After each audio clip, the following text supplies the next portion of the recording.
നമസ്കാരം, എൻ്റെ പേര് ഐശ്വര്യ ക്രിസ്റ്റഫർ. ഹെഡ്ജിൻ്റെ മാർക്കറ്റ് ടോക്കിലേക്ക് സ്വാഗതം. ഇൻഡോഫാം എക്യുപ്മെൻറ്റ് 20% പ്രീമിയത്തോടെ ലിസ്റ്റ് ചെയ്തു. ഇൻഡോഫാം എക്യുപ്മെൻ്റ് ഓഹരികൾ ഇന്ന് NSEയിലും BSEയിലും ലിസ്റ്റ് ചെയ്തു. 20% പ്രീമിയത്തോടെയാണ് ഇന്ന് ഈ ഓഹരി BSEയിൽ വ്യാപാരം തുടങ്ങിയത്.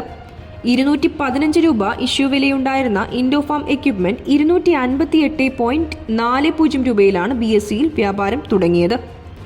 പിന്നീട് ഓഹരി വില 287 രൂപ വരെ ഉയർന്നു. NSEയിൽ ലിസ്റ്റ് ചെയ്തത് 256 രൂപയിലാണ്. 227.67 മടങ്ങ് സബ്സ്ക്രൈബ് ചെയ്യപ്പെട്ട ഇൻഡോഫാം എക്യുപ്മെന്റ് IPOയ്ക്ക് വളരെ മികച്ച പ്രതികരണമാണ് നിക്ഷേപകരിൽ നിന്നും ലഭിച്ചത്. 35.35% പ്രീമിയമാണ് ഈ ഓഹരിക്ക് ഗ്രേ മാർക്കറ്റിൽ ഉണ്ടായിരുന്നത്. ഈ പ്രീമിയം ലിസ്റ്റിംഗിൽ പ്രതിഫലിച്ചില്ലെങ്കിലും അതിനുശേഷം ഓഹരി വിലയിലെ നേട്ടം 30%-ലേറെ മുകളിലേക്ക് ഉയർന്നു. 260.15 കോടി രൂപയാണ് IPO വഴി കമ്പനി സമാഹരിക്കുന്നത്. 184.90 കോടി രൂപയുടെ പുതിയ ഓഹരികളുടെ വിൽപ്പനയും 75.25 കോടി രൂപയുടെ ഓഫർ ഫോർ സെയിലും ഉൾപ്പെട്ടതായിരുന്നു IPO. 1994 സ്ഥാപിതമായ ഇൻഡോഫാം എക്യുപ്മെന്റ് ട്രാക്ടറുകളും ക്രെയിനുകളും മറ്റ് കാർഷിക ആവശ്യത്തിനുള്ള ഉപകരണങ്ങളുമാണ് ഉൽപ്പാദിപ്പിക്കുന്നത്. പ്രതിവർഷം 3600 യൂണിറ്റ് ഉൽപാദനശേഷിയുള്ള കമ്പനി രാജ്യാന്തര വിപണിയിൽ വിജയകരമായി സാന്നിധ്യം നേടിയിട്ടുണ്ട്. കമ്പനി IPO വഴി സമാഹരിക്കുന്ന തുകയിൽ 50 കോടി രൂപ കടം തിരിച്ചടയ്ക്കുന്നതിനും 75 കോടി രൂപ ഉൽപാദനശേഷി വിപുലീകരിക്കുന്നതിനും 45 കോടി രൂപ ഭാവി ആവശ്യങ്ങൾക്കുള്ള മൂലധന അടിത്തറ ശക്തിപ്പെടുത്തുന്നതിനും ബാക്കി തുക പൊതുവായ കോർപ്പറേറ്റ് ആവശ്യങ്ങൾക്കും വിനിയോഗിക്കും.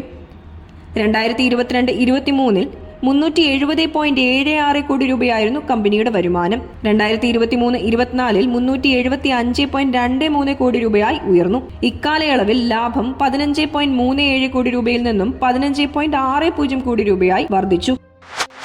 നിഫ്റ്റി 23,700 മുകളിൽ.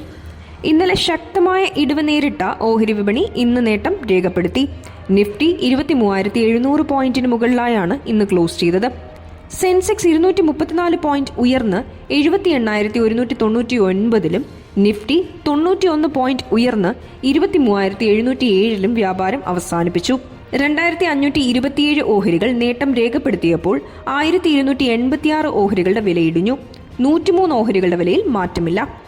ONGC, SBI life insurance, Tata Motors, HDFC life, Reliance industries എന്നിവയാണ് ഇന്ന് നേട്ടത്തിൽ മുന്നിൽ നിന്ന നിഫ്റ്റി ഓഹരികൾ. HCL tech, TCS, Eicher Motors, hero MotoCorp, trend എന്നിവയാണ് ഇന്ന് കൂടുതൽ നഷ്ടം നേരിട്ട നിഫ്റ്റി ഓഹരികൾ. IT ഒഴികെ എല്ലാ മേഖലാ സൂചികകളും നേട്ടമുണ്ടാക്കി. Oil and gas, real estate, energy, bank, metal, pharma സൂചികകൾ 0.5% മുതൽ 1% വരെ ഉയർന്നു. BSE മിഡ് ക്യാപ് സൂചിക 0.7%, സ്മോൾ ക്യാപ് സൂചിക 1.7% നേട്ടത്തോടെ ക്ലോസ് ചെയ്തു.